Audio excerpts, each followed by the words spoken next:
Fala aí, minha rapaziada! Como é que vocês estão? Tudo certo? O Grêmio finalmente venceu um jogo do Flamengo esse ano, já tinham sido 3 derrotas, assim como o Grêmio vinha de 3 derrotas seguidas, e o Flamengo, por um outro lado, vinha num momento mais anímico, não só pela troca de treinador, por ter o Tite agora na comissão técnica, mas também por ter vencido o clássico contra o Vasco na última rodada, o clássico carioca, então, logicamente que isso embala o time, é só a gente ver o que aconteceu com o Inter, que ganhou o Grenal, e depois meteu 7 no Santos, mas... Enfim, essas questões aí são questões secundárias. O fato é que a gente tem muitos pontos positivos para tirar desse jogo de hoje. Questões anímicas, jogadores que estão surgindo também, mas também a gente tem um ponto para falar que para mim é muito triste, porque é um jogador que eu já tô há tantos jogos reclamando dele, que é o Everton Galdino, que sempre que ele perde a porra de uma bola no campo de ataque ou no campo de defesa, enfim, sempre que ele perde uma bola, ele gera um contra-ataque pro adversário e... Olha, na maioria das vezes acaba surgindo gol. A última lembrança que eu tenho disso é no Grenal, que ele perdeu uma bola no início do segundo tempo e gerou um gol do Wanderson ainda, o segundo gol do Inter naquele último Grenal. Então é uma coisa quase que recorrente. Sempre que ele perde uma bola, ele gera um contra-ataque ou gera um gol do adversário. Mas enfim, vamos começar por ordem aqui falando sobre o jogo. O Flamengo começou bem, muito toque de bola, muita posse de bola, principalmente no campo de ataque do Grêmio, sem conseguir tanta efetividade na criação das jogadas, mas mesmo assim, acho que a primeira grande chance que o Flamengo teve, a primeira boa chance, aliás, foi uma falta do Arrascaeta, né, um chute no cantinho que o Gabriel Grando acabou defendendo. Fora isso, o Flamengo muito mais ciscou no campo do Grêmio do que propriamente criou oportunidades claras. O Grêmio foi conseguir entrar dentro do jogo apenas nos 18 minutos, 20 minutos do primeiro tempo ainda, quando começou a avançar as linhas, o Renato percebeu isso, e aí o Grêmio, olha, a gente pode até arriscar dizer que o Grêmio tomou conta do primeiro tempo naquela altura.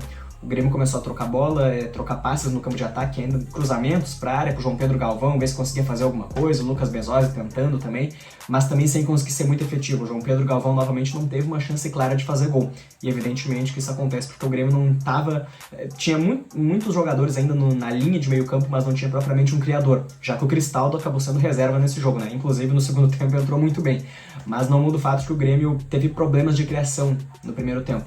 E acabou saindo derrotado do primeiro tempo numa bola que justamente o Everton Galdino perdeu, o Jeromel não conseguiu parar, o Everton Cebolinha vem, avança, detalhe que ele não quis comemorar esse gol, mas ele breca, né, num quase desarme ali do Vila Sante junto com o Gabriel Grando, e depois ainda consegue chutar, até achei que a bola, quem sabe, pudesse ter ido por cima, mas não.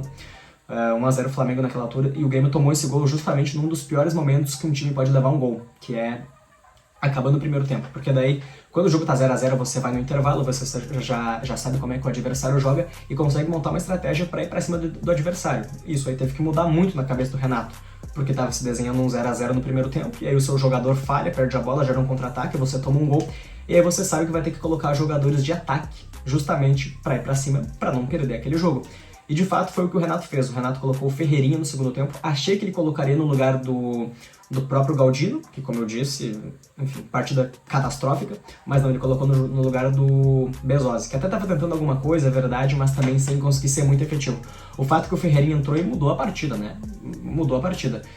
Gerou contra-ataques, puxou arrancadas, não teve tantas oportunidades assim, mas na principal oportunidade que ele teve, ele conseguiu fazer o gol de empate do Grêmio numa jogada corajosa dele, driblando, entrando no meio dos jogadores do Flamengo e tocando pro Vila Sante, que consegue dar uma escorada, e aí o Ferreirinha consegue fazer aquele gol num chute muito parecido com o que foi o do Everton, do Everton Cebolinha no primeiro tempo, né? Basicamente a bola entrou lá no mesmo lugar.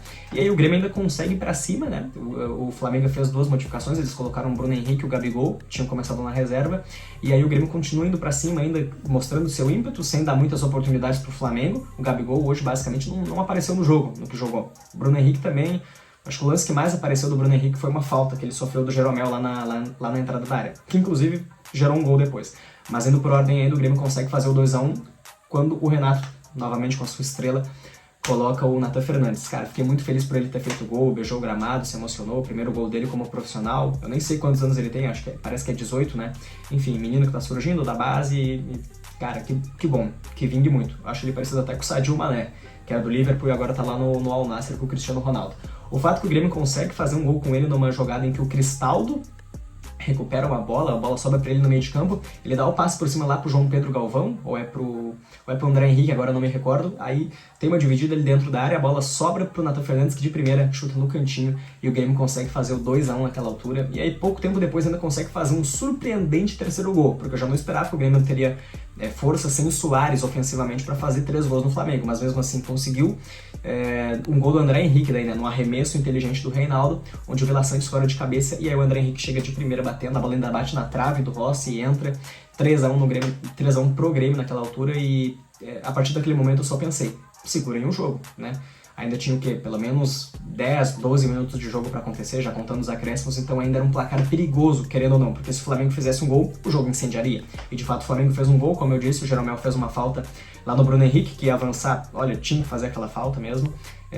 O cruzamento vem, acho que é do Arrascaeta ou do Everton Ribeiro. O Luiz Araújo consegue fazer o gol do Flamengo, 3-2. E aí, cara, eu achei que o jogo iria pegar fogo novamente, mas não foi o que aconteceu. O Flamengo não conseguiu criar oportunidades claras depois daquilo. Eu acho que teve muita dificuldade. Não sei se são os jogadores que ainda estão se acostumando ao método de treinamento do Tite, como é que se comporta em campo, em posições e tabelas, mas o fato é que o Grêmio consegue fazer o Tite ter a sua primeira derrota no Flamengo em um jogo onde muitos gremistas, incluindo eu, tinham motivos de sobra para acreditar que o Grêmio não venceria, né? O Flamengo vindo embalado, ganhando do Vasco, do Clássico Carioca, o Grêmio vindo de 3 derrotas seguidas, incluindo um 3-0 para o São Paulo e uma perca de um Grenal, que tudo bem, é constrangedor perder, mas mesmo assim.